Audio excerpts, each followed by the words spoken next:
Hi, this is Renee with Fraley Farm Mini Homestead.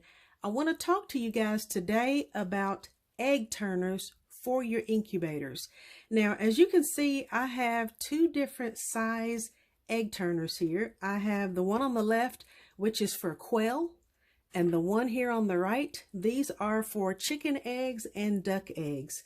So each one of these little areas, you have a row, is called a rail, okay? And so as you see, this fits a number of quail rails. The good thing about these particular type of egg turners is you can trade them out, pop these out, and then I can replace them with the chicken rails, okay, for my chicken eggs. Now, when you are incubating eggs, you don't necessarily have to have an egg turner, but boy, is it nice. It's kind of like, you know, in the wintertime, you don't have to have a remote start on your car, but boy, it sure is nice when you push that button and you go out there and that car is heated up, ready to go, and you are ready to drive, okay? So when it comes to the egg turners, you can do these manually, which means by hand, you will be in there turning those eggs at least 3 to 5 times per day.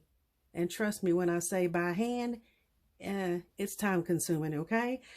Because of what I use here, this particular model, it turns your eggs about every 2 hours and it rotates the eggs 45 degrees because you want to rotate your eggs. Otherwise, you run the risk of the yolk sticking to one side of the egg, which will cause malposition and deformities and problems with, you know, development of your egg and your embryos. So you want to make sure that you do rotate those eggs properly. And like I say, an egg turner is just a nice, convenient way to do it, okay? Now, when you are first setting up your incubator, make sure you have the egg turner in place and have it plugged in and working at the same time as the incubator. So that way, when everything comes up to temperature and you're looking at your thermometer and your hygrometer, that the temperature will be accurate, because the motors, let me show you this here real quick. The motors that's on these egg turners, this is the motor right here, okay? These motors produce heat, and that will alter the temperature and possibly the humidity inside your incubator. So you want to make sure, in order for it to be accurate, you want to have the egg turner running, okay? So with the egg turners, basically, if you could imagine, and I don't know, I'm going to use my cell phone here. If this is your egg turner, okay, the egg turner is going to rotate your egg 45 degrees, and then it goes back to a flat position, and then it goes the opposite direction, 45 degrees, and it's just a constant cycle, okay? And like I say, that is good because it helps to rotate the egg, rotate the yolk, so that way hopefully you don't end up with a deformed chicken or quail or whatever you're hatching, or it may not form at all, okay? Especially if it is stuck to the side. So let me show you a few more other egg turners that I have. All right, I want to mention one more thing about these egg turners. This particular model that I have fits in my Little Giant. I also have a Hoverbator incubator, and this will also fit for that as well. For this particular model, the eggs will fit, well, let me get a different egg, with the point down. If you can see that, you've got the round part at the top, and then down here at the bottom is the point. And this particular model, the point goes down, okay? So that way, again, when it's rotating, hold this egg so it don't go flying out of there, you want to make sure that the egg doesn't pop out, okay? You don't want to have it the wrong side up, because like I say, this particular model, the point goes down, okay? Now, there's all different types of egg turners. I also have 2 models where the eggs actually lay flat, okay? So let me show those to you too. Oh, one more thing. You know I'm good for this, y'all. I can never remember everything. But this egg here, see the size of this egg compared to this egg? Okay, I don't know if y'all can see the difference in size. Let me do it this way. Let's see if that makes a difference. Let's turn the point down there. Okay, all right. There you go. That might be a little better. The egg on the right here, this is probably a medium to large size egg. This monster right here is a jumbo. I can tell you this is probably a double or triple yolker, okay? This egg, I would never incubate because it's not going to form properly if you have a massive egg with multiple yolks. It's not like humans where we're able to develop twins fully. You may develop twins, but I don't know if they're going to hatch properly. So me personally, I don't waste my time with eggs that I suspect to be a double or triple yolker. If I have eggs that look a little strange, they're not quite shaped properly, if they just don't look like they quite formed correctly, I'm not going to incubate them, okay? I also mentioned in a previous video that if I have an egg that is extremely poopy and dirty and nasty, I'm not going to incubate it, okay? But you do have you have the option to incubate them if you want to. You can wipe them off with a dry cloth first. You can try to, scrape off any chunks, but you don't want to disturb the bloom too much. I have also seen some videos that talk about washing the eggs and cleaning them with peroxide and sterilizing the egg. You do what you feel is best for you. So like I always say, there's more than one way to skin a cat, more than one way to pluck a chicken. Nobody's wrong, nobody's right. You do what works best for you, okay? But anyway, so let's get back to this. And also, when you have a humongous egg like this, I have seen some where these eggs have rolled out of these little turners when they turn. So you want to make sure that it is the proper size fitting egg for the particular turner that you have. Now, like I mentioned before, I raise jumbo Coturnix quail. The eggs on some of these quail look like that of a banty chicken.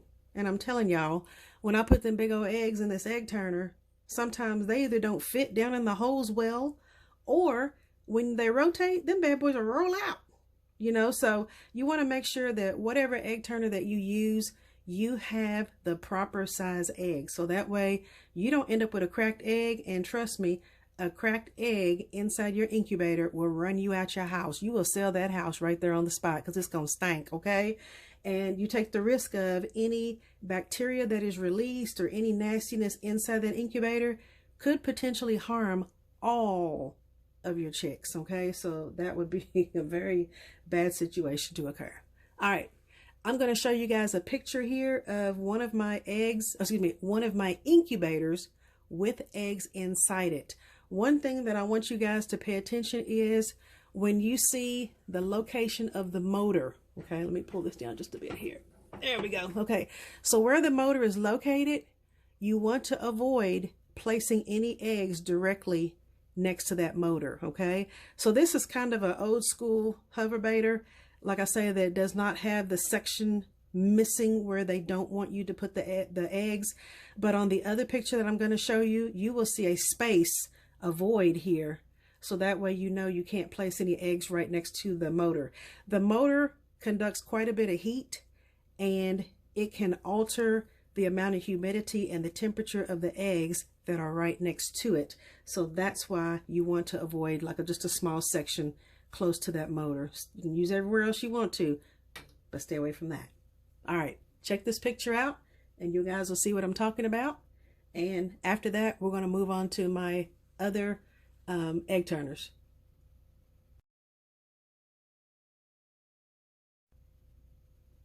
All right, hopefully you guys can see inside of this incubator here. As you see, this incubator has rollers inside it. So because it doesn't have any hubs for your eggs to sit down inside, you're going to lay these eggs on the side, okay? And it rolls the eggs. And this is kind of a neat little contraption because it rolls the eggs sort of, just like you would if you were hand rolling them, okay? The only thing about this particular model is you better keep your eyeballs on it because this egg may end up over here, or it sometimes it does some weird stuff, or it may start down here and then eventually it's over here and then it's ended up here, and so you just want to kind of keep an eye on this one. But this little incubator's fire, y'all. I've used it a few times and I've had really, really good hatch rates out of this one too. So all right, let me find you another one. This is another model incubator that I have. I'm sure most people know which one this is. No, I'm not advertising. No, I'm not giving a review.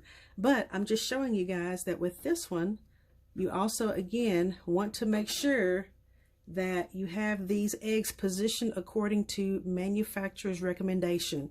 So you can see the shape of your hubs tells you which direction your eggs should go. Okay, this is probably not even set in there properly, but I'm just going to show this to you guys.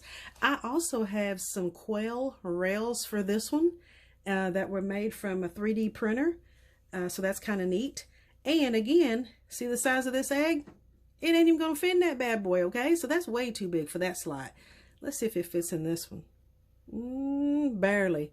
I would not use a large egg if I suspected this to be a single yolk. Like, for example, if this was a duck egg and it was a huge egg, I would not use that for this, okay? But to each their own. And if I had a huge egg, I would just turn those bad boys by hand, okay? I'm going to demonstrate to you how to turn those by hand so you can see how to do that as well. All right, y'all, so we're going to make believe that this egg is inside the incubator. And you are wanting to manually hand turn this egg yourself, okay? Because maybe your egg turner is being used with something else, or maybe you don't even have an egg turner, okay?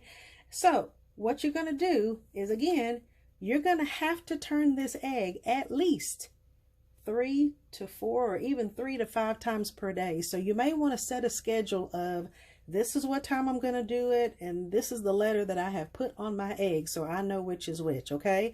So basically, I like to label my eggs front and back, A and B, or you label it however you want to. Put a dot and then a circle. I don't care. You know, child's name or picture your dog. It don't matter. Do what you do, okay? So when you're turning it by hand, instead of turning this every 45 degrees as it does in a natural egg turner, which you can do if you want to, you know, do what you do, okay? But just make sure you label all of the sides. But if you want to keep it real nice and simple and not have to do too much work, just label 2 sides, okay? It has to be turned a minimum of 30 degrees. So from 30 to 45 degrees, that's kind of your ballpark range of what you get when you use a electric egg turner. But if you're going to do it yourself, just do 180 degrees and keep it simple. So put an A on one side, for example, for this one, and then we'll say 6 hours later I come back, 8 hours later come back. I'm going to rotate this bad boy and we're going to go to the opposite side, okay? And then the next time around, I'm going to rotate it back. And then you just keep doing this over and over and over. So every time you turn your egg, you just flip it to the opposite side, okay? Makes it easy, all right? And hopefully that will help you guys. And I hope you guys got some good information from this. If you guys have any questions, please be sure that you post them in your comment section. I'd like to hear what you guys have to say and tell me what you guys like to do. I really like to hear it. So I hope you guys have a blessed day, and I hope you learned a lot. Please like, share, and subscribe. And as I always say, I really appreciate you guys supporting my channel. You guys have a good day and take care. Bye.